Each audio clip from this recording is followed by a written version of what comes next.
Hey, is anybody else excited to be in church this morning? Come on, will you make some noise for Jesus? Yeah. Welcome, welcome, welcome. You guys look fantastic today. Really, really incredible. You made it to church. So glad about that. And I just wanted to take just a moment right at the top of my message. Look right in the camera. Welcome anybody joining us on the other sides of computer screens or phones or tablets, no matter where you are, whether you're watching this right now via live stream or maybe you're watching it back on playback. We are so glad that you are along for the ride. Now, we always say it this way: if you can be in the house, because just something powerful happens when the family of God gathers together. Am I right, Five Stones? Will you welcome all of your digital family this morning? Welcome along.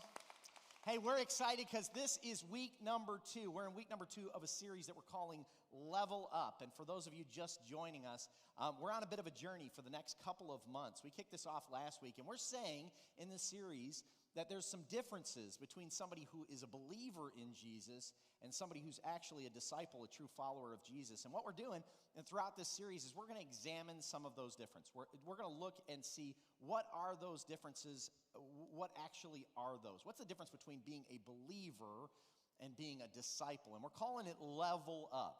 Kind of the idea is if you were in a video game, you know your character, when they level up, they go to another level of experience and skill and power. And so that's exactly what we want to do in this series, is we want to level up and become disciples and figure out really what that word actually means. And so today I want to talk to you about a level of discipleship that is huge. It's actually probably one of the most important aspects of discipleship, if not the most important one. It's certainly one that marks and defines the life of Jesus and the ministry of Jesus, and I call it just next level love.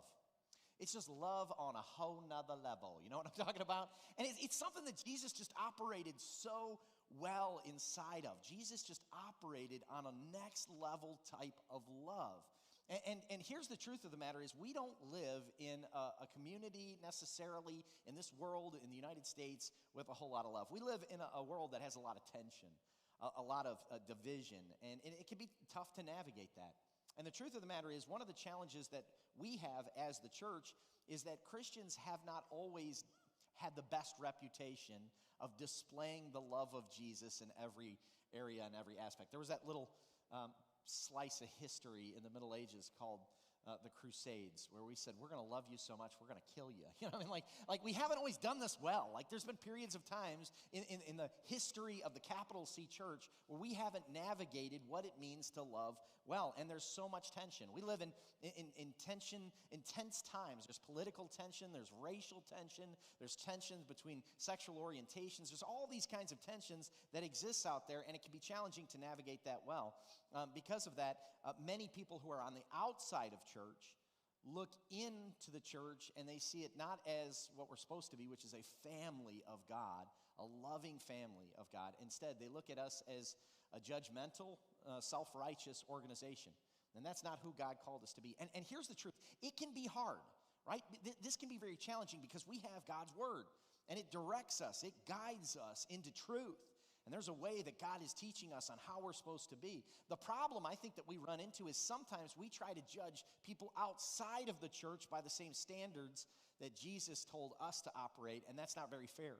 And as a result, we end up not being very loving at all. We don't come off very loving, and that can be really challenging. And so the challenge in this is, how do we do it? How does the church become somebody that, and how do we do as individuals, how do we become people who are really displaying the love of Jesus Christ into the world around us? And how do we express that into a world that's lost and dying?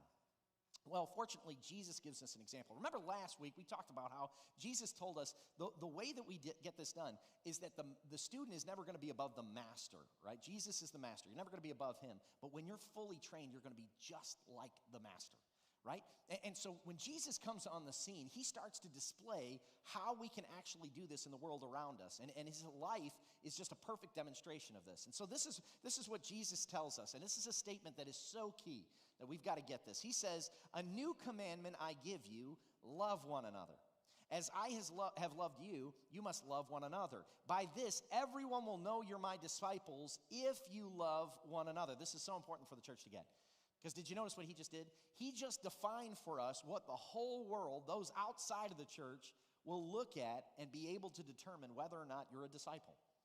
Now, I want you to notice some of the things he didn't say. He didn't say, the world will know you're a disciple by the Christian shirt you wear, or the kind of music that you listen to, or that cute little fish that you put on the back of your car.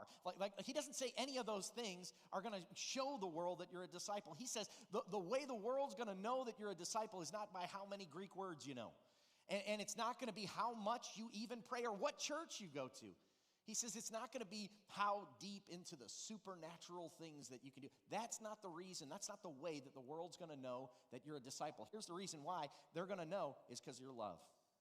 It's your love that does it. And I'm talking about right now we live in a world that is not full of love. It just doesn't, we don't love one another. So a world that we live in is full of bitterness and anger. It's a lot of animosity, full of division and full of sin.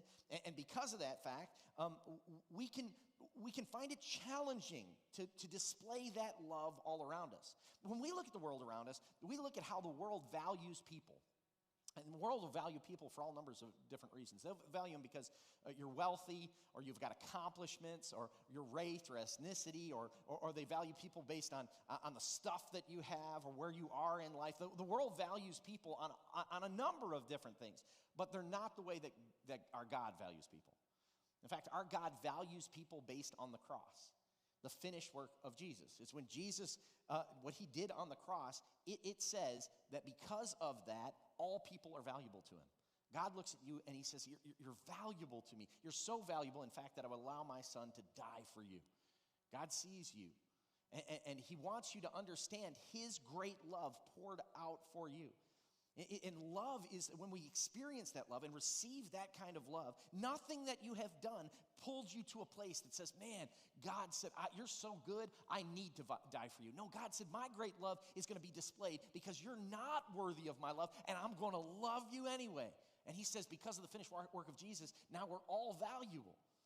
And so, because of this fact, we are expected to share that kind of love with everybody. I love the way the disciple John put it. John put it this way. He said, dear friends, let us love one another. For love comes from God. Everyone who loves has been born of God and knows God. Whoever does not love does not know God, because God is love. God actually is love. Love is not something that God does. God is love. Now, what I have found is that sometimes questions can actually serve us better than answers. Did you know that Jesus asked at least 138 questions? And we say that he's got all the answers, and he does, but I think he's got all the questions too. And like some of these questions that he gives us are just absolutely phenomenal questions. And so I'm going to ask you some tough questions. All throughout this series, I want you to ask yourself and wrestle with some challenging questions. Here's the question that I have for you today. How are you doing with love? Like, how are you legitimately doing with the relationships in your life? If somebody on the outside were to look at the relationships that you have, the people that are closest to you, how are you doing with that love? And how about this? How are you doing with people that are hard to get along with, right? How are you loving those people that, let's go a step further, how are you doing with those who are enemies of yours? Are you loving them? Honestly, I think sometimes that the church isn't doing very good at this. I really think that in some cases, we're doing just as good as the world is in terms of love. Sometimes, I see it a lot of times. I see it on social media. You see people who claim to be Christians posting things that are politically divisive, racially divisive. They're things that are full of anger. You hear this. You can hear conversations with people who claim to be followers of Jesus, and they're saying things that are full with anger and bitterness and malice. And you see those things, and I think, man, why is it that they do that? I think there's a number of reasons why we do that. Basically, it's immaturity. And here's what it amounts to, and this is one of the reasons why we're doing this series, is because I think a lot of times we say and we do these things because we have not leveled up. We haven't leveled up from being a believer to being a disciple, a next level kind of loving. God calls us to next level kind of believers. And so what he does is he invites us to become disciples, and he recognizes that this will be a challenge for us. This is not always an easy thing. It really isn't.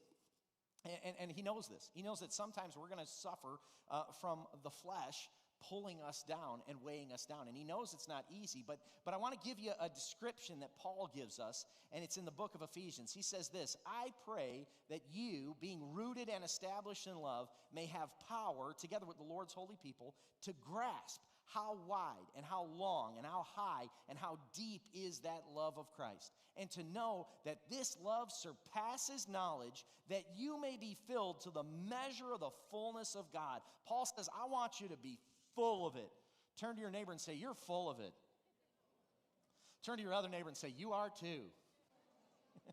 We're all full of it, right? You're full of something. I don't know what it is, but you're full of it. Paul says the thing that I want you to be full of is I want you to be full of love, right? And I think one of the greatest challenges that we have as disciples of Jesus is to empty ourselves of ourselves so we can be filled up with more of God. Because when we're full of God, when we make room for God to be in our life, God actually gives us the ability to love those around us the way that we need to. One time a guy asked Jesus, he said, what's the most important commandment? If you just give me the number one, I kind of like that answer. Just give me the one that I want. I want to know the answer. What's the most important one? And Jesus said, well, I'll tell you the answer, but it's actually twofold. The first part is that, and he said, if you get this, it sums up the whole Bible. He said, you got to love the Lord your God with everything you got. And if he'd have stopped right there, I'd have been totally fine with it, you know? I could get behind that. That's not a big deal. I love God. But the problem is he just kept on going, you know? And he said, and the next part, he said, the second part is just like the first part. In fact, it's really connected. They're almost the same. He said, you got to learn to love other people the way you love yourself. And how many of you know, it's easy to love God. How many of you love God, right? I found it's easy to love God. He's a very lovable guy. But it's the people part, you know? Because there's some people that are easy to love, you know? It's like grandma, you know? How are you going to not like grandma? I love her, you know? But then there's some people, and their face just popped right in your mind. You know exactly what I'm talking about. I was like, it's them. That's who I'm talking about. It's like, how do you love them? There's some people that are just challenging to love. They're hard to love. And I think God likes to strategically put those people in my life. And maybe he's doing this to you too, you know? It's like he puts them right there. And I think the reason why he's doing it is because he's trying to enlarge our hearts. He's trying to grow us. He's trying to teach us what it's like to love difficult people, because guess what? He loves you, and you're a difficult person to love, whether you know it or not. And God's trying to teach us something. I always think back, when I was younger, speaking of this idea of leveling up in video games, the video game system when I was a kid was the Nintendo Entertainment System. I'm talking the original 8-bit Nintendo. Come on, somebody. Yeah, come on, old people. Well, let me tell you, Gen Z, you don't even know the struggle. You have no idea what we had to go through. And we had games. We had real games. Come on. Now we're talking. When this came out, remember the tagline? It was, now you're playing with power. When I heard that, I thought, come on, Jesus, I got to have some of that. I told my mom and dad, I'm like, I've got to have it. I've got to have this. I've got to have a Nintendo. And so they got the Nintendo, and we had real games. Come on. We had the original Mario Brothers, somebody, right? Come on. The Mario Brothers, plumbing's their game. They found a secret warp zone while working on a drain. They lent a princess a hand in the mushroom land. Come on, somebody. We had games, man. And we had, this was the original one that mine came with. And it had two of them. It had Mario Brothers, and it had Duck Hunt. Come on, now that was a game right there with Duck Hunt, you know. That's when they had some super awesome graphics, you know, like those very lifelike, realistic birds would come across the screen. I don't know if you know the game. If you don't know the game, here's what you did. You went on a hunt with your dog, and you killed some ducks that morning, you know what I'm talking about? And here's the way this worked. The dog would go out there. He'd scare the very realistic-looking birds, and you have this gun, right? And you'd have to shoot at the ducks. And, if you got them all, you get some cool music. It'd be like, you're like, yeah, and then they'd add some more ducks to the screen, and you're trying to shoot them all. Now, if you missed them, remember what would happen? The dog, your faithful dog would turn around and mock you. It'd be like, and we all wanted to shoot the dog. It's like, the game wouldn't let you. You wanted to shoot him, you know? But this thing would happen with the Nintendo. Anybody remember? Are you old enough to remember? You would put it in. Sometimes you would have, you'd be ready. You have your console is ready. You got your controllers. It's powered up. You got your bag of Doritos. You're ready to kill you some ducks. And then you put the cartridge in, and then you press power, and what happened? The blue screen of death It's just flashing on you. Anybody remember the blue screen of death? Do you remember do you remember there was one surefire way to get it to stop? Anybody remember what it was? Yes, old people. If you knew the answer to that, it's time for your prostate exam. Just quit putting it off, okay? Go get that colonoscopy. It's time, okay? What they knew is that you had to take it out of the you had to take the cartridge out, and you had to methodically, almost ritualistically, you had to blow on it. This is what fixed it. I'm telling you every time. So what you did, and everybody had their own tactics. Some people would, like somebody would, here's what I would do. This is my tactic. What I would do is I would go, I'm telling you, I did this. Like, I don't know how many hours of my life were spent going, and then what you would do is after you did that, you would put it back inside of the game system. You would press power and blue screen of death. And so you just pulled it out and you did it again, right? And then you put it back in, and then somehow, miraculously, that worked. And it would start going. I remember one time, I was trying to play a game, and it wouldn't work, and I was in the middle of, meticulously, ritualistically, I got to do it 5 times, and then I would put it back in. And that's when I realized what was going on. It was not my warm Cheeto breath that was doing anything. What I was doing was when I was blowing on it, there was some debris in here, right? And it was disconnecting the game. And then when I reasserted it, I was realigning that game and getting a better connection. See, I think what sometimes will happen is you can have all the pieces. You could be connected, but if there's some junk in the way, if there's some debris in the way, you can have all the power. Can I tell you something that I think happens in the church? I think what happens is a lot of times inside of the church that we're connected to the power of God. We've got the life-giving, loving power of God. We're connected to it because of the work that Jesus did on the cross. We're connected to that power. But the problem is I want to get that love to the people around me, but some of them people got some junk and some debris in their life. And maybe sometimes I do too. And because of that junk and that debris, I can have all the power, but if I don't make a good connection, it's worthless. I will never get that loving power into the people around me. I need the breath of God to blow that junk out of my life. I got to get connected to Him because once I'm connected, everything changes. But if you don't do that, if you allow that junk to pile up in your life and allow yourself to remain disconnected, you'll never get to that love to the people. Here's how Paul put it. Paul said this: if I speak in the tongues of men and of angels but do not have love, I'm a resounding gong or a clanging cymbal. I'm just a bunch of noise. He said, if I have the gift of prophecy, if I could fathom all the mysteries and all the knowledge, if I have a faith that could move mountains but I don't have love, I'm nothing. You can tell everybody in the world, I love God, but if they don't see it in your life, if they don't see the power of that love of God connected to people, it's not believable. They're just not going to buy it. The love of God, the breath of God blows away those trash from my connections that are disconnecting me from God. It's God's love that does this. And it's like all that trash that builds up in my life. What are those things? It's like unforgiveness. It's like I'm just carrying that thing around.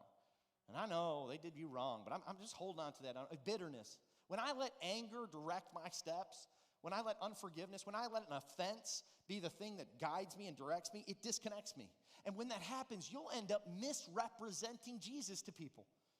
You want to, but you're disconnected. And see, here's what happens. You start to love Jesus. You start to get Him in your heart. You go public with your faith in the water of baptism. You say, hey, I'm a believer in Jesus, and now His power and His love, it connects me. And what I got to do is I got to carry that to the people. That includes the people that are hard to love. They're like the end boss in the video game. You know what I'm talking about? It's like King Koopa. It's like, oh my gosh, I got to beat him. Jesus says the way that you do that's love. The way that you beat him is love. And it's the only kind of love that people who have really connected with Jesus can get. And so here's what I want you to do for you this morning. I want to give you 3 aspects, 3 levels, 3 elements, 3 dimensions of the love that Jesus operated so well in. And my goal here is that you won't ever be better than Jesus, but if you're fully trained, you'll be just like Him. And these are areas that He worked very, very well in. Here's the first one. Get out your notes. Write this down. Number 1 in your notes. This is a dimension of love that Jesus operated in. It's a love for the least. A love for the least. Some of you guys put on your Easter survey, you say, hey, I want to know about the end times. Actually, a lot of you said, I want to know what happens in the end. That's a good question. And by the way, we're going to take all of those answers from the survey. We're going to build out some sermon series at the end of this year in the fall. And so you're going to want to be back for that, because we're going to really explore some of those questions that you have. But I wanted to give you just a taste of that, because this is something every one of you are going to experience. We're all going to experience this at the very end. Jesus gives us a picture of what it's like in the end. This is what he says. He says, when the Son of Man comes, that's another title for Jesus, when the Son of Man, when Jesus comes in his glory, and all the angels are with him, he will sit on his glorious throne. All the nations will be gathered before him, and he will separate the people one from another as a shepherd separates the sheep from the goats. He'll put the sheep on his right, and he'll put the goats on his left. So he's going to separate people, and he's going to put some on his left and some on his right. He's not making a political statement. He's saying, I'm going to separate people. And there's going to be some people that are sheep and some people that are goats. There's going to be two categories of people. The believers, right, from the disciples. Because I'm going to tell you this right now, there's only one category of people, really. It's believers and not yet believers. In this day, everyone will believe. There'll be no one going like, well, I don't know about this whole Christianity thing, if it's real or not. You'll see Jesus. You go, oh yeah, he's real. So he's going to separate the believers from the disciples.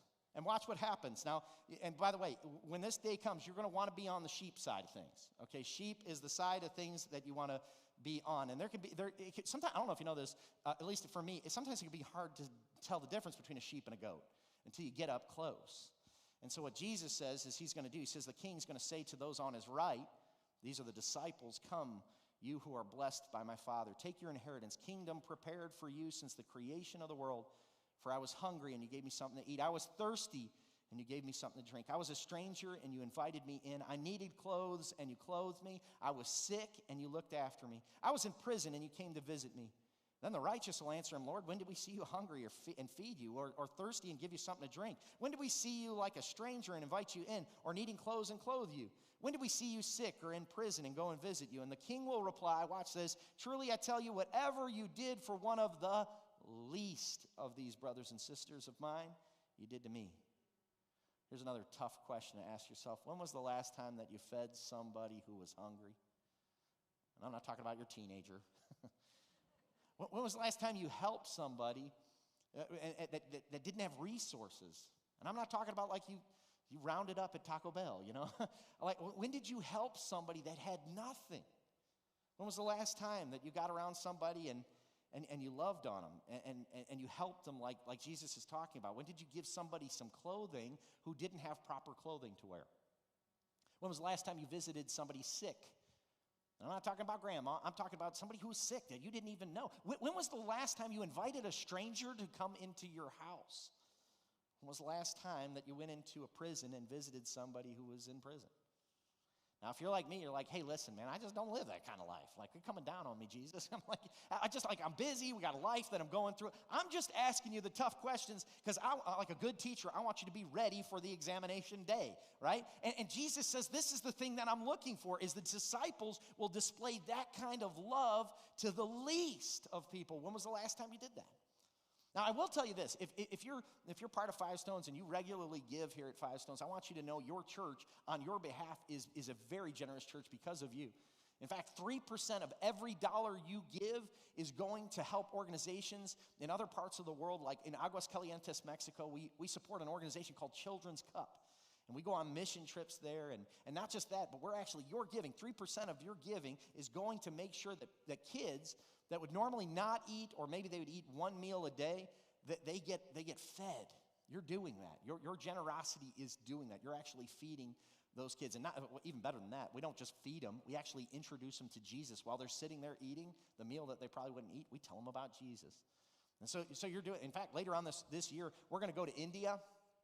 And we're going to help an organization. How many of you know there is a tremendous overpopulation issue in many of the cities in India? And when there's overpopulation, there's a lot of scarcity of resources. And so there's a lot of people that aren't eating correctly. They're undernourished. And your generosity is going to do that. And so I thank you for your generosity because you're going to do that. You're feeding those people who are hungry. And that's fantastic. And I'm grateful that we have a church where together we could do so much more than we could individually. But here's my question. When was the last time you did this personally? Like, when was the last time that you actually fed somebody that was hungry? And if you haven't done this kind of thing, I'm telling you, sign up to go on a mission trip. It'll change your life. It'll change your whole perspective of it. You'll see outside of the amazing country that God has placed us in, that most people in the world are hungry and still looking for resources, and you can help them. And I think it would be incredible. But you don't actually even have to do that. You know, every time you give, 4% of every dollar you give goes right here in Chattanooga. We support organizations like Hope for the Inner City that is feeding hungry people in our neighborhood. But you don't have to wait for a mission project. You don't have to wait for this Saturday is Saturday Serve Day. You can come and help us on one of our projects. You don't have to wait like that. You could leave here today, and on your way home, you could find that guy that's on the corner holding that sign. I don't know what you're thinking, because I thought it too. If that joker would just work at a job half as hard as he works at standing in the sun holding a sign, he wouldn't be in this position. Do you know that? That's what God struck me. He's like, because I had that thought. I'm driving down, and I'm like, man, I see that same dude every time. If he'd just get a job. And then God said, well, do you know that? Like, have you stopped long enough to ask him his story? What got him in that position? Why is he there? And maybe, then I thought this, because this is, I argue with God. I'm like, yeah, look, if I give him some money, he's going to go get some booze with it or some drugs. I'm helping him by not doing that. And God said, do you know that? Like, if you're so concerned about that, why don't you just get him a burger? Go get him a burger, and don't just go, here, God, be blessed. No, get out and say, hey, man, what's going on with you? I see you here all the time. What's happening? Can I pray for you? Why don't you find out about it? See, this is the challenging questions that Jesus poses to us. And this is an area that Jesus functions so well in. He functions well in loving those who are the least. Here's a second level of dimension of love that Jesus operates in, and it's a love for the lost. A love for the lost. This separates believers from disciples. You have to have a love for the lost. If you're wondering, what do you mean by lost? Well, if you're wondering that, you're probably lost. And I don't mean that negatively. Lost people don't know they're lost. Lost people have no idea that they don't even know they have to be found. They don't know they need Jesus. They don't know that they need the forgiveness for their sins. They don't know that. And they never will. They'll go their entire life not knowing that until somebody engages with them, until somebody actually comes and tells them, listen, you've got to connect with God. And in order to do this, you've got to engage with lost people. And that can be really challenging for church-going people. Because here's the thing, lost people will act like lost people. It always frustrates me when believers will get upset that lost people act like lost people. Well, yeah, of course they are. They're not following Jesus, so they're going to act that way, right?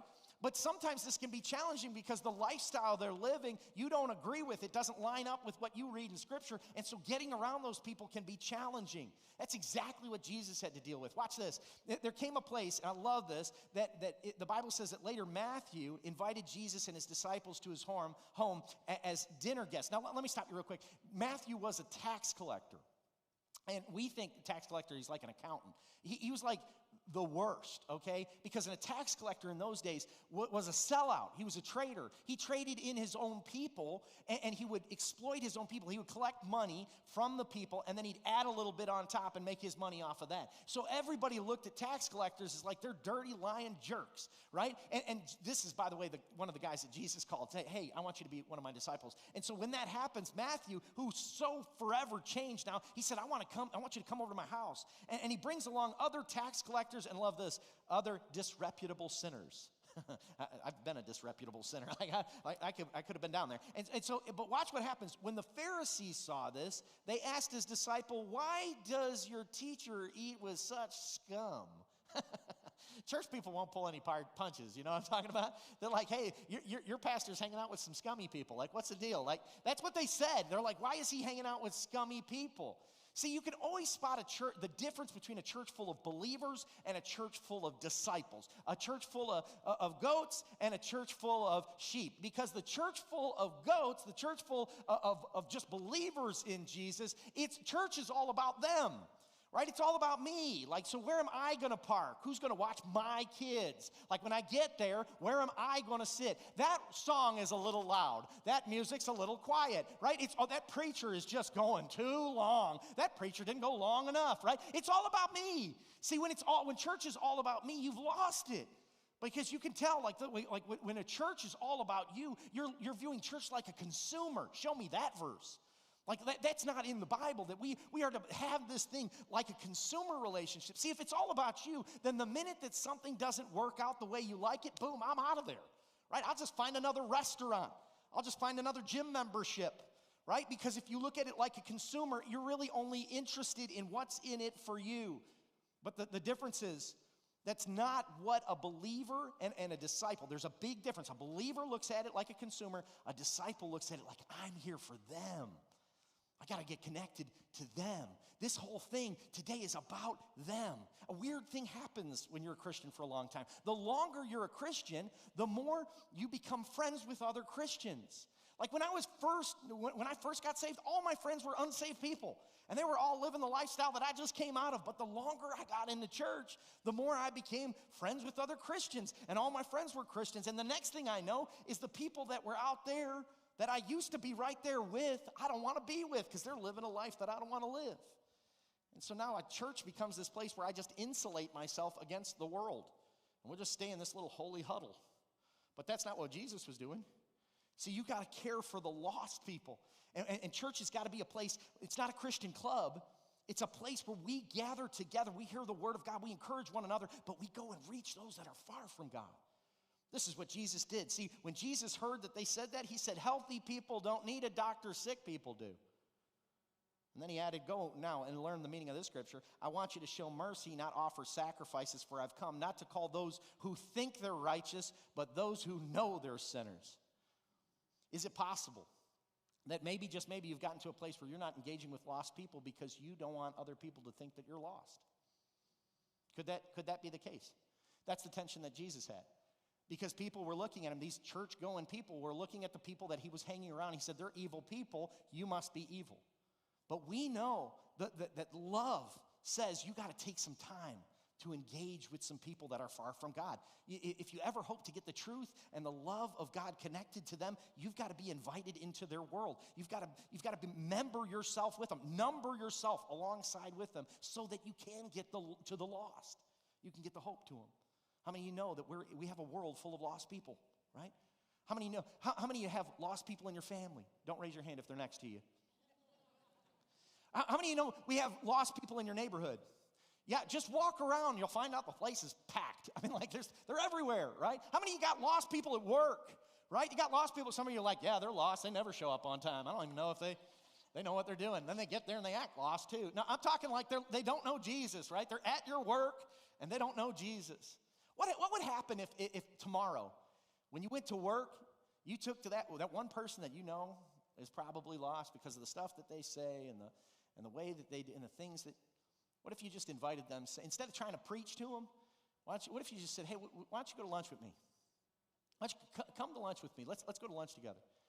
And then when the bill came, you pay, right? Don't be like one of those people that are like, oh, I thought, were you going to, I mean, like, you know what I'm talking about? You know what I'm talking about. Don't be those people, okay?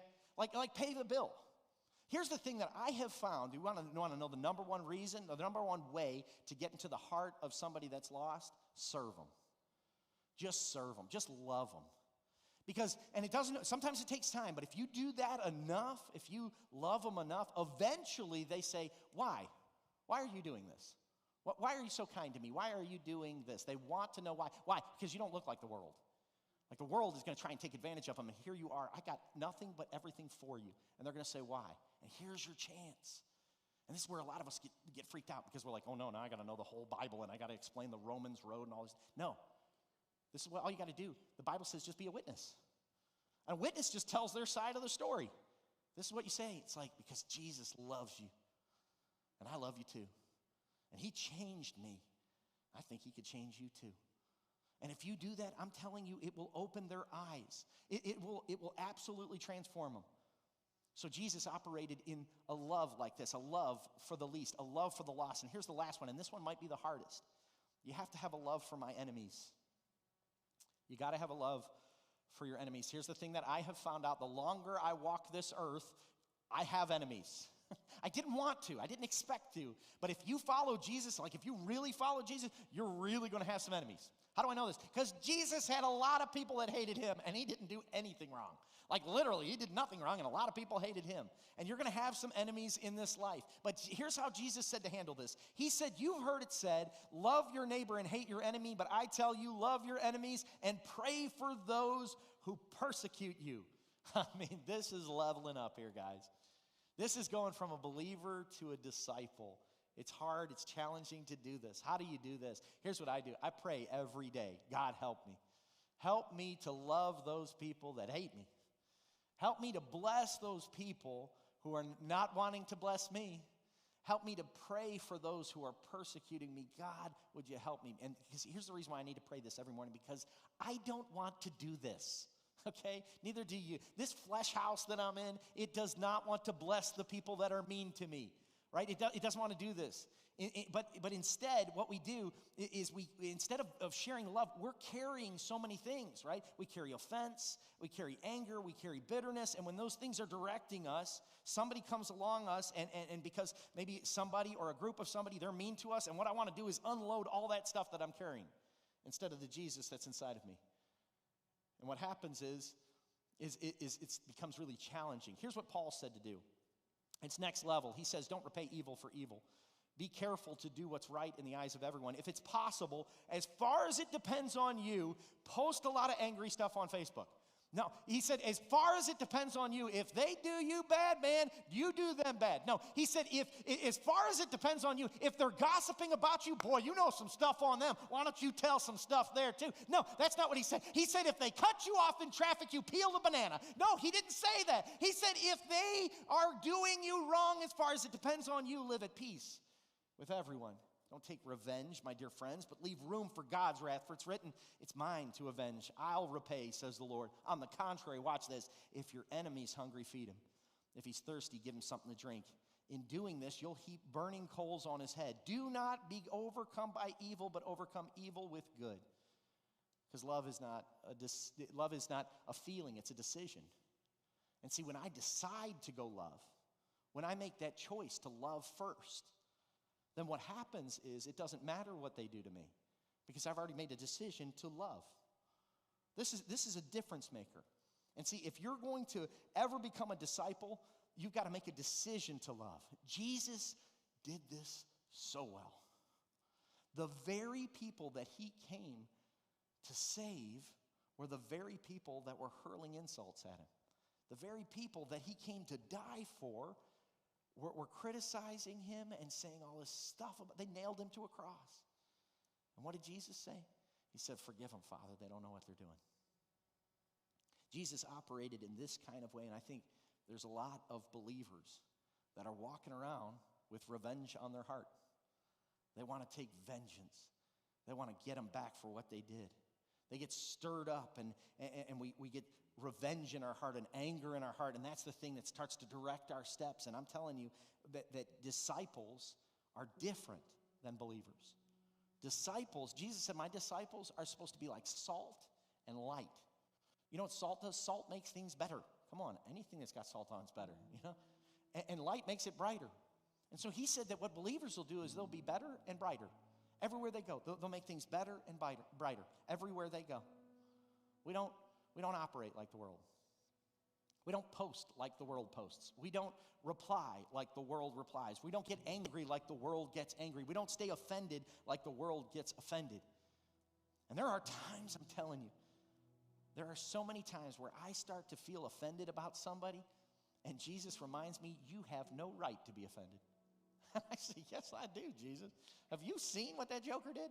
Like, did you hear what they said? I have every right to be offended. And Jesus says, no. Because your sin was offensive to me. Your sin, and we all sin, by the way, your sin was offensive to me. And rather than staying angry about it and keeping you separated based on what you rightfully deserve, he said, I'll love you through that. One of my favorite verses in the entire Bible, if you want a little trivia, is Romans. And it's Romans chapter 5, verse 8. And it's just so powerful because it says, God demonstrates his own love for us in this. While we were still sinners, Christ died for us. Aren't you glad that he doesn't hold your sin against you? Aren't you glad that he didn't wait for you to get it right? Aren't you glad that when the time came, he didn't say, you know what, too far, too much, too far gone, I can't love you anymore. No, he said, while you're in the middle of your mess, I'll reach out to you and I'll die for you. That's the kind of love, and it's only that kind of love that allows us to pour that love back out on a community. But you got to have that love. You got to receive that love. And that kind of reception of that love is not just a head thing. It's not even just a heart thing. It's a knower thing. I just know that I know. I've received him into me. I've taken the punishment that he took for me. I've took it in. I've taken it inside of me, and it now lives in me. And everywhere I go, when I get squeezed, he comes out. Because he's given me that love.